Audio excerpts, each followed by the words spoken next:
Hello, welcome to the print. My name is Amna Begum. So recently I saw a social media video of a girl discussing how living in Canada was different than her expectation. She was talking about the cultural shock basically she faced. So according to her, how easy life was in India, where delivery executive pick up the return parcel from your doorstep, unlike in Canada where you have to basically print your own label and drop your parcel to the post office.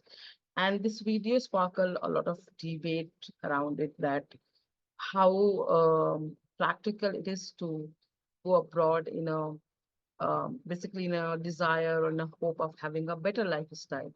So whether Indian have a more comfortable life at home or if you go or in abroad, or if you are facing these issues or you're struggling, is it even worth it to go abroad? So uh, while married of the settling in a foreign country can be debated separately, that is not my concern, was my concern while writing this article. But first, Indian need to acknowledge that this privilege they are talking about, it allow them because this basically this not allow them, but this privilege is possible because of the exploitation of cheap labor. It's high time we start a dialogue on a true cost of our comfort and what it means for our society, the Indian society. And you can see there are many social media videos by the students reminiscing about their sheltered life in India. And I used to be part of such a discussion until I realized that my comfort was based on income inequality and exploitation of cheap labor, a reality which is normalized to the extent that to the point where most of us don't even see any issue with it. So let me uh, let me address this one issue that not issue. Let me address this one fact that many of us admire how Western countries, especially in Europe and Northern America, have a system where workers can earn very dignified salary, or the in overall we do admire the society, the way the system function, and how everything, how neat it clean it is, how everyone seems happy and having good. If they are ready to put a hard work, they will have a better standard of life.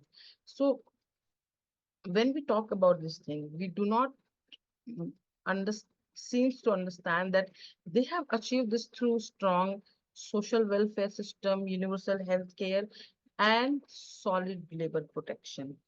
And we miss that these societies are built on a value of, you can say, built on value of labor or respecting of labor.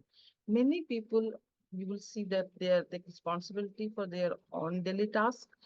You can say they are also taking responsibility of their own work because they cannot hire maid and servant, unlike we do in India. Not everyone, the privilege, privileged and rich class.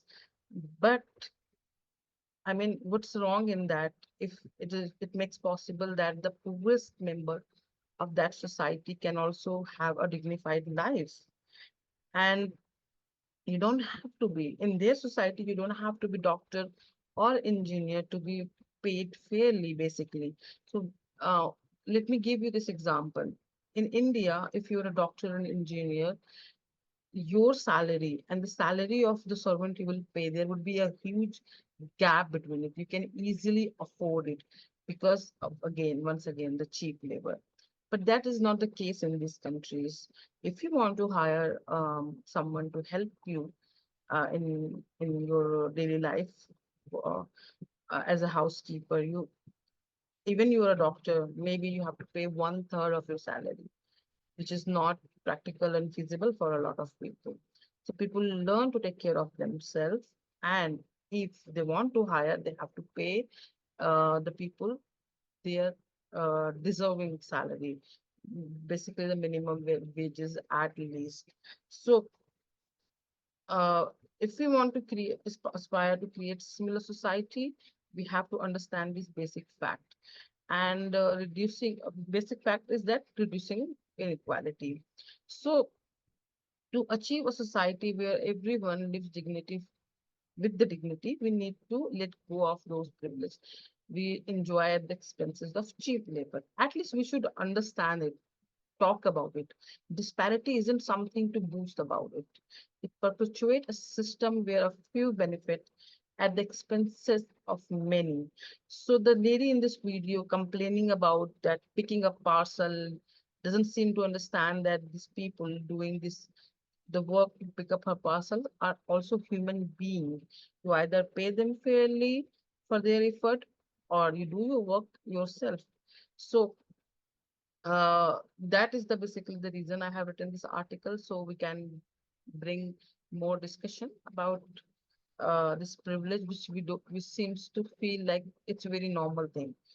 And I would also like to add my personal experience. So one time during health emergency in London, I had to wait long to access the NHS. NHS is basically their public funded healthcare system. And most of the people go to the NHS. There are private hospital and practices, but they are far more expensive in comparison to the India. So that is not basically viable option. So uh, let me mention this that NHS provide world-class health system. There is a no comparison when it comes to the health system, but the waiting thing makes you irritate a little bit because as again coming from in certain way uh, privileged class or middle class, we can say. So coming from the middle class, you have the option to access medical services immediately. You can just walk in to the hospital, uh, get treated by the doctor, and come back as you're on a convenience. So I was irritated by this one thing about the NHS. However, when I realized that uh, basically a little bit inconvenience of me make sure that every single individual of that society can access to the similar world class standard healthcare system. I was not basically I was not angry anymore because you think about it, what would you choose your own inconvenience, a little bit inconvenience, which actually makes sure that everyone can access to the same level of uh, mm, facilities. So I'm not arguing that NHS system is perfect and there is a no need to there's no need to work on the system and improve it. What I'm arguing is about that giving up my that simple privilege is far better than having those privileges and the cost of rotation of over. So and this we need to understand this very small, basically um, very small. I mean, we are not aware about such a small uh, I won't say small, but we're not aware about this entire phenomena and how to put it like how things work, I would say. Or we are so much happy or indulged in our on life that we are so much disconnected to the other class, people of other class, that we in the I don't know how to put it, but we at some point feel that okay, we deserve it, and yeah, these people are born in certain class, that's their life, without even caring about uh, that how insensitive it is.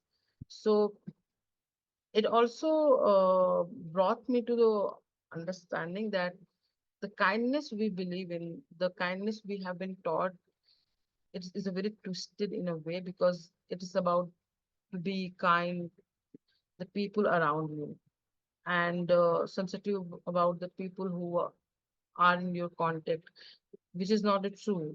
It's the real and genuine compassion basically transcendent your personal acquaintances and it embrace the stranger in your in that society. So we can only achieve this by creating a system where any individual part of that system who's very stranger to you can have those basic um, access to basic needs of the life. So, for example, ensure the livable minimum wages for everyone can be one issue we could be thinking about and talking about as collectively society, that if it is getting ensured or not. So society need to change. This is very important. Its mindset, and be more concerned and aware about the people of different class as well. But at the same time, our governance of, basically I would say our government is failing badly, because despite 78 year of self-governance and numerous schemes, plans, execution shows there is much to be desired, much to be left to be improved upon. So we have abundance of rules and regulation and laws relating to various issues, including welfare of poor people of India. But the reality of law enforcement is well known. So Indians have hope, and they still have hope in Narendra Modi after 10 years of the government, because Congress basically miserably failed in improving the situation. So, but the thing is that what have changed in 10 years of the BJP government is also uh, is under scrutiny. I mean, we yet to have the impact of it, though this government has brought some reform in the labor law where they simplified it. Basically, they try to simplify it and bring the fourth code of labor law, and they made according to their uh, according to their document, the government document of Government of India, the, the minimum wages is applied to now organize and organize both sector. So most of the Indian labor do work in unorganized sector, and they used to not be covered by the minimum wages. So now this government has brought that policy, but still I am skeptical about the enforcement of that code. So we have to see how it will, what will be the outcome of it. So the I mean, and also the fact that every state can have their own labor law, that make it more complicated.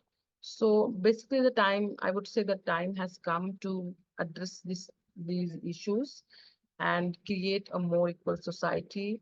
We can do better than boast about our privileges, and which often existed because poor people are compelled to work for low wages. So basically, this doesn't make us superior than the West, just highlights our failure as a collective society. Thank you.